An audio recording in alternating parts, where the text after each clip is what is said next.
ಕಾಫಿನಾಡು ಚಿಕ್ಕಮಗಳೂರಿನಲ್ಲಿ ಮನೆ ಮೇಲೆ ಬಿದ್ದಿದೆ ಮರ. ಮೂಡಿಗೆರೆ ತಾಲೂಕಿನ ಕೇಳೂರು ಗ್ರಾಮದಲ್ಲಿ ಅವಘಡವಾಗಿದೆ. ಇನ್ನು ಕೋಳೂರು ಗ್ರಾಮದ ಸಿದ್ದಪ್ಪ ಎಂಬುವರ ಮನೆ ಚಿಕ್ಕಮ್ಮಾಗಿದೆ.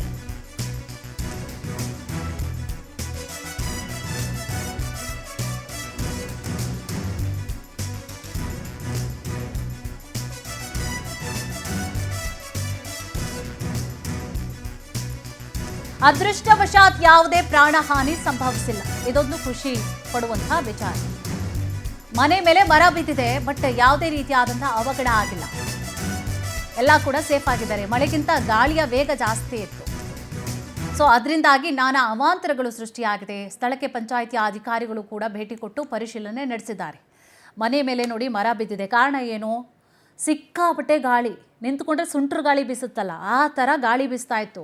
ಸೊ ಮರ ಗಿಡಗಳು ಎಲ್ಲವೂ ಕೂಡ ಕೆಳಗಡೆ ಬಿದ್ದೋಯ್ತು. ದೊಡ್ಡ ದೊಡ್ಡ ಮರಗಳೆಲ್ಲ ಕೂಡ ಕೆಳಗಡೆ ಬಿದ್ದೋಗಿರುತ್ತೆ. ಜೊತೆಗೆ ಒಂದು ಮನೆ, ಪುಟ್ಟ ಮನೆ ಇತ್ತು ಪಾಪ.